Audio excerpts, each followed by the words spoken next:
Hey, what's going on, everybody? BDF44 coming at you with another video. All right, so a very interesting concept came to me because we talk a lot about contracts on this camera as it pertains to the NBA, even though I've never seen an NBA contract in my life. So it's kind of ironic how I feel comfortable speaking on that kind of stuff. But I think as it pertains to building teams, we talk about that kind of stuff and we're trying to become knowledgeable. Become knowledgeable, not only as it pertains to being aware of how things work in the NBA, but also knowledgeable in how things may work in terms of leverage and other aspects of life. Today, the concept of contingencies came to mind as it pertains to contracts because we've talked a lot about contingencies. Kyrie Irving has rejected contingencies on his contract. I think other guys may have been offered some here and there without us knowing about it. But Zion Williamson's situation has recently been revealed to us as one that has contingencies as well, as it pertains to him maintaining his weight to some degree. Now, I know it's been understood that the Miami Heat also have weight contingencies upon their entire team every year. If you're not at a certain level of body fat, they're not going to play you until you get into that type of shape, from what I understand. Now, I don't know if that's real or if that's just hearsay, but I know that the Miami Heat are very serious about their culture in general. I think sometimes when you have contingencies in place, the problem that a guy like Kyrie Irving runs into when he accepts contingencies is what that suggests to the market when you do. Okay, so I'm not going to suggest in the space of understanding that players accept contingencies in their contracts, because the understanding is they're going to be allowing for themselves to look vulnerable in future negotiations, and you are setting a precedent that contingencies can be in place for other athletes. So that means maybe your contingencies make sense for you based on your circumstances, but maybe the next situation or several situations down the road, it may go much worse for another guy because those contingencies may not necessarily be deemed fair. You know, maybe ownership is out of hand in that situation and putting contingencies on a player just to keep the price down rather than to provide some sort of guidelines to build from. And I think that's what it comes down to. If you're going to look at the plus side of it, which is ultimately what made me turn on the camera, is discipline. Discipline is structure and setting, again, a foundation for which discipline can be provided or rather obtained. Sometimes, you know, I grew up in a household. My mother gave me a lot of wisdom, a lot of different knowledge and different things, but there were certain things that we didn't learn. I didn't learn in the household. And subsequently, at times, there would be conversations that my mother and I had where she would expect me to know certain things that she didn't teach me because I had reached a certain age. Like, oh, you're 16 now. You're supposed to know how to do this, and this because boys do these things. I'm like, how the heck am I supposed to know that? Dad ain't here. You didn't teach me, and I didn't learn anywhere else. So unless we're gonna start establishing those habits, for me as a boy, for me to start having that foundation from which those habits can be second nature, then you can look at me at 16 years old after having several years of this practice and say, you're supposed to know this because we've put it in motion. You can't wake up one morning and just say, I know you know something because this is what boys know when you get to a certain age. Only place I've ever been is your house. So this is what the reality is for a lot of people. A lot of people. You know what I mean? They grow up with certain disadvantages that they don't get in the home, and the world expects them to know those things. They want you to be on time. They want you to keep your weight down if you're an athlete. They want you to this, that, and the third. But maybe the foundation from which that discipline was, laid may not have been laid for you. Maybe you didn't have that foundation. So what the contingency helps you do is give you incentive to start the process of the discipline, start the process of laying that foundation for that discipline. Now we have boundaries and borders that I can't cross that ultimately hurt me. Training wheels, so to speak. Put on my bike until I'm ready to take those wheels off and ride with balance. That's what I think contingencies can do for certain players depending on the circumstance. A guy like Zion, yeah, it may suck to high hell to have somebody tell me I got to keep my weight below 300 in order to make a certain amount of money. But guess what? I struggle with my weight. I struggle with eating properly. I struggle with maintaining my discipline as a young person who has a lot of money on the line but not the habits established to assure that I can follow the guidelines of this contract that means so much to me. Now, granted, if those contingencies ain't in place, then obviously I don't have to follow them. But what also happens is I end up getting docked for not having the discipline necessary to keep my weight down. My weight doesn't stay down. I end up getting hurt. You know what I mean? Because I can't stay healthy. Went through the whole situation with Anthony Davis, so I know why New Orleans is considering it. You want the player to be at his best shape so that if anything goes wrong, you already have injury issues as is. You know that you've done everything you can to probably prevent that. I think Zion may need a little help with that discipline. I think the organization, by putting those contingencies in there, are helping him with that. Now, next time he sits down to eat a certain type of meal, he knows that if he gets out of shape because of it, or if he doesn't work it off, he don't go to the gym that night, you know what I mean, to get right, it's going to cost him money. So what that's going to do over the next 4 years is discipline him to start eating better. Discipline him to start working out more. Discipline him to go to the gym when he don't feel like it. Discipline him to do 2-a-days when maybe it ain't necessarily for him in his mindset to do so otherwise. But for sure, he ain't going to allow himself to get over 300 pounds, because if he does, he going to lose a lot of money. And the consequences of being heavy are not good for him being the leading player on the team. So in fact, these contingencies helped him with his discipline upon what it is that he's going to be carrying, which is the entire franchise over the next several years.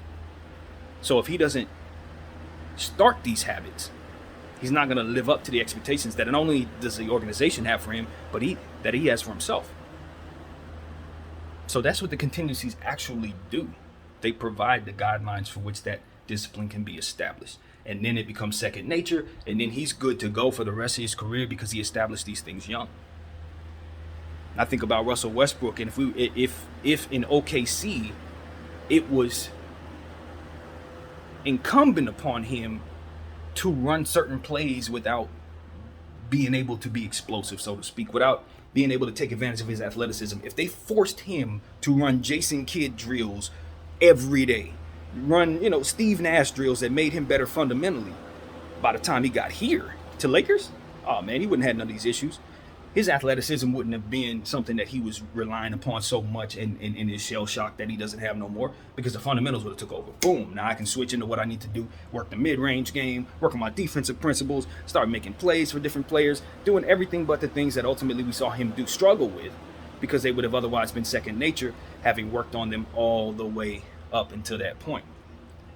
That is why certain types of forced discipline can work in your favor, because they help you get started on the right path, and then from there you have those habits. But who else is going to force you into those habits if you're not already self-motivated, or if you don't know what habits to establish, or you're not capable of establishing those habits on your own, or motivating yourself to keep up with those standards without drastic contingencies upon you? Discipline don't come easy, but it's necessary, and when you have it, you're golden. But until you get it, you put yourself in a position to not be able to live up to your standards, to live up to the standards that you signed up for. And that ultimately is what the contingencies, I think, are supposed to help you with. Now, for a guy like Kyrie Irving, his contingencies, I think they're a little different, because they're not trying to teach him anything. They're trying to force him to take a vaccine. Okay, let's just be honest.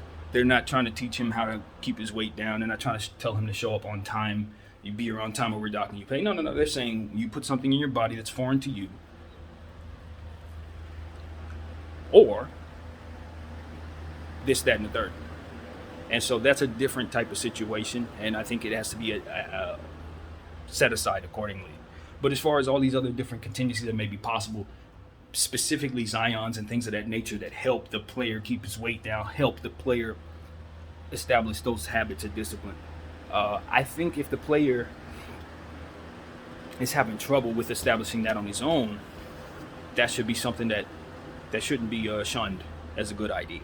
That's what I will say. But, in the presence of the market, it's just like anything else.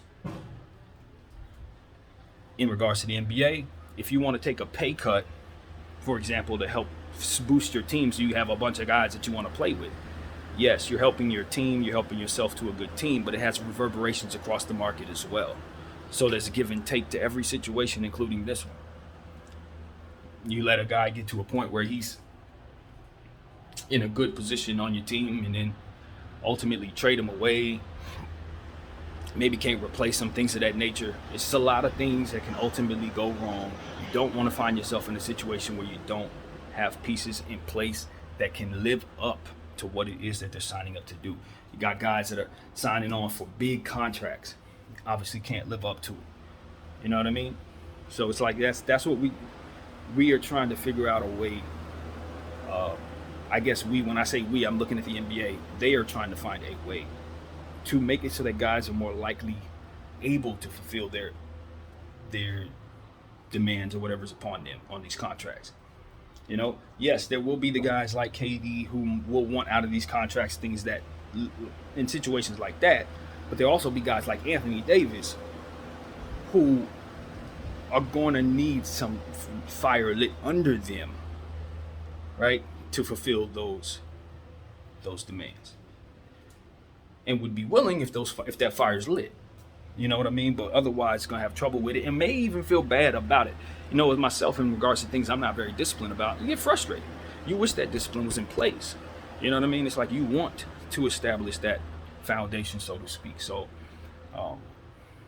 you know, maybe some help in that regard is a good thing for some people, and for others, definitely not, depending on the ego. So, it is what it is, man. I think being humble and not allowing yourself to be satisfied, I think it will keep you sharp in every aspect of life. There was another point about that aspect I didn't get to. My mind went blank in the middle of a sentence. But essentially, you want to make sure that every player ultimately can fulfill their obligations. Simple as that. So that's all, man. I hope everybody has a fantastic day. You know, I look at the different contracts and different things like that, and I know that there will be precedents set after the Zion Williamson situation. It's why you don't necessarily agree to contingencies. It's why you don't take pay cuts. It's because it does have that reverberation across other parts of the market. So contingencies no different. Just got to be smart about it. I would tell players find another way, to be honest with you, than to go through the NBA to find your discipline. But, you know, if it works, it works, man. If it works, it works. So, yeah, I hope Zion is able to stay healthy, man, because I really think a great season is ahead for that young man. The team is loaded, and this is a weird situation with the New Orleans Pelicans where, because they have so many guys on young contracts, they're not going to be, in theory, they're not going to be able to stay as deep with this much young lottery talent as the years progress. Those guys are going to start peeling off and going to different places and getting money. So the Pelicans are in an interesting situation because even though I penciled them out of the Kevin Durant sweepstakes, that idea of the fact that they do have some young guys that they may not be able to pay brings them back into the equation, as to say maybe they add a couple of those guys and whatever contingency picks, obviously Laker picks that they got for the KD thing and AD thing, and give them to the Nets and bring in Kevin Durant, Zion Williamson, and whatever else you retain, because they do have a heck of a lot of young players. And like I said, they're going to be good this year. They're going to be together next year. But once those contracts start running out, those guys are going to be dipping off to other free agent situations. And it'll deplete them of the special nature of that roster right now, because there's so much special talent on that roster today because they're all on rookie contracts. So teams like them, Orlando, the Rockets, as we said last night, maybe even Detroit, even though I hate this for Detroit, they're kind of in the same boat, even though it's day one for the situation. You really only know that you can pay 3 guys, and they got about 5 of them that could potentially develop into something special. So situations like that, I don't think that maybe 2 weeks ago we were looking at them for KD. But I think as more time progresses, you start looking at your situation and you start evaluating it differently as you zoom out and realize that if you can bring KD in at 4 years and he doesn't want out, you probably have supplemented all of these issues that are going to come with you having to negotiate with all these young players that are going to be dipping out. So that's what it's about. It's about finding that balance between knowing who your young players are that you love, knowing the ones that you can live without, packaging them all the ones you can live without in all your picks, and seeing if you can get something for it early before it's time to let it all go for nothing. So, looking at teams that are interested in doing that, as I said last night, guy that came to mind for me at random was Jalen Suggs. I've heard no rumors whatsoever. Nothing is out there. It's just my brain telling you that I see something with Jalen, to where, because Paolo's in place, now he's a ball handling big. They don't need as many guards, and they have 3 guards that are all going to need the ball in their hands. Cole Anthony's a player that they have on tab. Markelle Fultz is a player also with a lot of upside, even though he has a lot of injury history, still super upside there in my mind. And then, of course, you have Jalen Suggs coming off injury. With having been the 5th pick in the draft last year, he's still considered an extremely high-level lottery talent. So I think his value is as low as it's ever going to be right now. Right now, while he's in between his rookie season and his sophomore season injured. That is when you strike for a lottery talent like that, because you know that once he gets healthy, his value is going up, and then from there, if he stays healthy, it goes up, up, up, and up. So this is when, right now, you go get him. So I'm telling everybody that's what I'm thinking, so on and so forth. If you can pry him away from Orlando, it's time to do it. So these are the type of things I'm looking at, man. I'm looking around the league, and I'm trying to figure out situations, man. What's out there for teams to strike and do, aside from Donovan Mitchell, aside from KD, that can get the ball rolling. Like there is a scenario where a baby trade is made that can reset the market. Because everybody's waiting for Donovan Mitchell to go back and forth for 8 and 9 picks. Everybody's waiting for KD to go for 7, 8 picks. No. All you need is a Jalen Suggs to go for a first-round pick to reset the market, and then guys will start making trades once you see something like that happen. I'm telling you, that's all it takes is one guy to strike. So hopefully we'll see something like that happen, man. Somebody needs to just make a baby move, make a small trade, 2nd-round pick for a role player, and let's get the ball rolling with trades again so the market can start to open up. That's what I want to see, man. A team should do that just for the sake of the situation. Literally, someone should do that. The Clippers, anybody. Just give a 2nd-round pick to somebody for cash considerations. Do something. Seriously. What else? Saw highlights of the Atlanta Hawks last night in their pickup game in Seattle.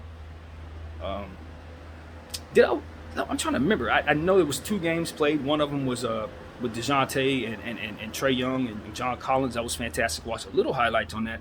But then there was another game in that same building with KPJ representing the Seattle side, and I believe, of course, you have Paolo Banchero and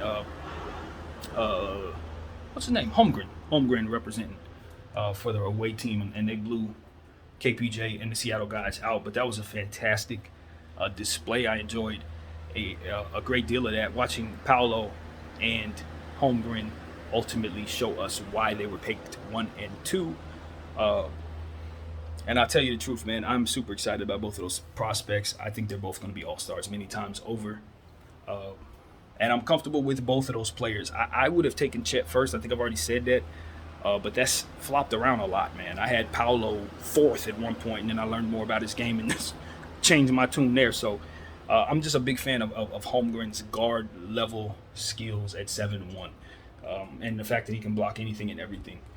It's really intriguing to me. But Paolo Banchero, the thing about Paolo is he's a different type of guy, because he's like Blake Griffin with even more handles, even more jump shooting skills. So I just think he's just a little bit better than Blake Griffin once he fully develops. I think that's exactly what he is. He's better than Blake. So look out. This is a draft class.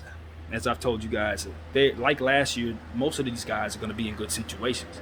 You ain't going to see too many of them in positions where they're not going to have opportunities to play. So that's what I'm excited about. Just looking at all these situations. Jaden Ivey, Ben Mathurin. I think these guys have an opportunity to really have big roles this year.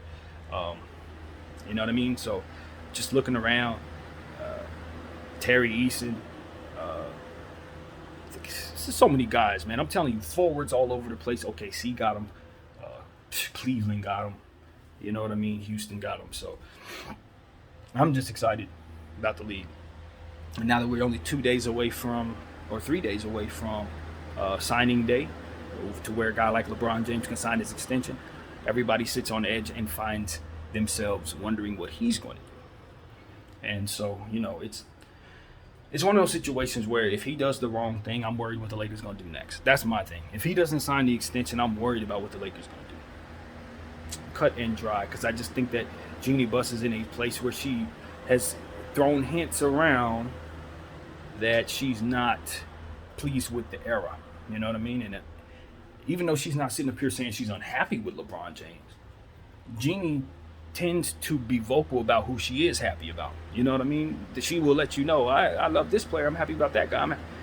And so that's ultimately what it comes down to. It doesn't seem like she's going out of her way to let people know she's happy, but the other way around instead. So that speaks volumes when you consider who's on her team. And I think she's directly speaking to him, even if she's not intending to. You can't make any statements while LeBron James is on your team and have them not be pointed at him. It's just impossible.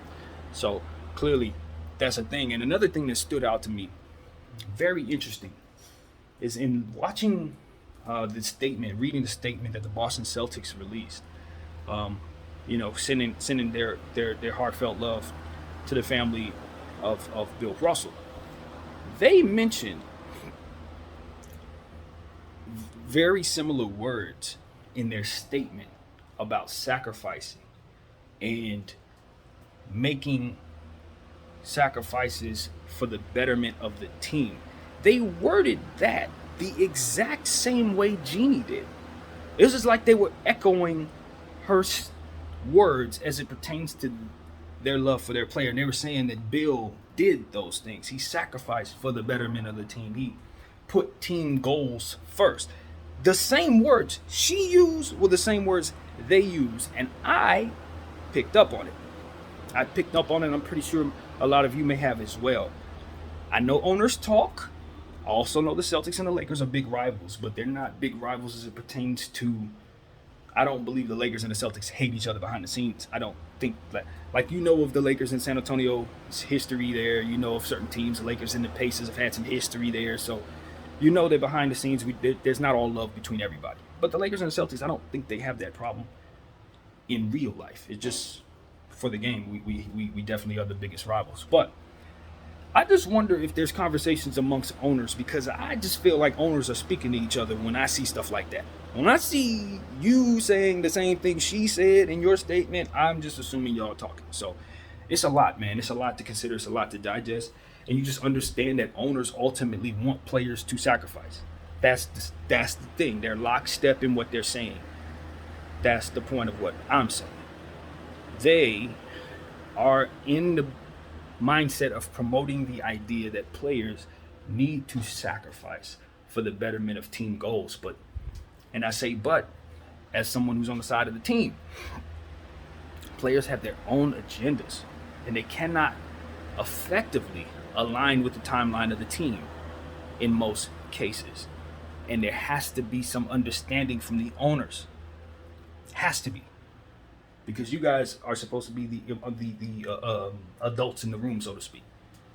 There has to be some understanding on the owners that the players are limited to the time from which they can be concerned with what's going on with the team. Now, if you're going to give them some team equity, then you can have them align with that timeline. But as long as they only have 15 years, 10 years, 20 years to play, you can't ask players to effectively do what's necessary for the betterment of the team because they're not on the same timeline. Owners know that. I know that. I don't know that every player knows that when they hear stuff like that. But it is not your job as a player to think about the long-term effects of your basketball team. It is the team's responsibility to make sure that your contract fits its timeline. And in the presence of that, they got to make sure that they can do what they need to do to make sure the team can win in the presence of that timeline. Anything else is them overstepping, in my humble opinion. Overstepping. Asking guys to take pay cuts so that you can have salary tax cuts does not take into account the overall profit that you are set to make from your team over time, long after they've retired. No, it does not. So, in these type of situations, I just look at players, I say, if you want to make a sacrifice to win, that is something that your fans will appreciate. But if you want to make the sacrifice to make money, that is an entirely separate game, and they do not align. Carmelo Anthony, Bradley Beal, Dame Lillard, whatever you think of them dudes, they played the money game in the NBA. Whatever you think of them, that's the game they played. They made sure that they chose money, and that's an avenue separate to choosing winning. It just is. It's a separate avenue. If you want to make $500 million in this league, you are going to forego some money. If you're going to forego some winning, rather. So, which game do you want to play, athletes? What's your dream? You want to be the richest man in the league, or do you want to be a winner? Because the way the system's set up, it's very difficult to be both unless you're the very best, the absolute best. So that's what I see there, man. I understand that. Hopefully the NBA can help these players so that they don't have to forego winning in order to be successful. But when owners are looking for tax breaks and owners are at different class levels at the top, and see, that's the real crux of the situation. If you really want to know what's going on, you got one owner that's worth $1 billion, you got another owner that's worth $200 billion. How can they provide the same thing for one another, for their teams? So what does it end up being? The owners ain't going to tell you, well, I got $1 billion, that guy got $2 billion. Hell no, we're not going to say that. What they're going to say is, you need to make sacrifices for the betterment of the team because we're all in this together. No, we're not all in this together because Steve Ballmer has money beyond anybody's imagination. That's why. No, we're not all in this together. It's impossible to be in this together. He can buy a league by himself. It's not fair, by any account, for any owners to have to negotiate with that guy in the mix. Now, I'm not saying I want Ballmer gone. I don't. I like Ballmer. I think Ballmer's great for the league. But it's just the presence of these conundrums that the NBA is going to have to be like water, as I always say, to try to make some sense of this stuff and not act like it isn't there. It's there, man. These players don't have to take pay cuts. No. What you need to do is fix the system so that the pay cuts aren't necessary for the team to be good. So that's what I'm on. That's what I'm going to be on until they figure it out. And I'm not going to sit up here and roll with the players need to make sacrifices for the team. They're doing that. It's called going out there and sweating. Anytime a guy walks to the free throw line with a Achilles that's busted to hell, he's made a big enough sacrifice for the team. So that's what I got to say. That's what I feel. So on and so forth. That's pretty much what I got, man.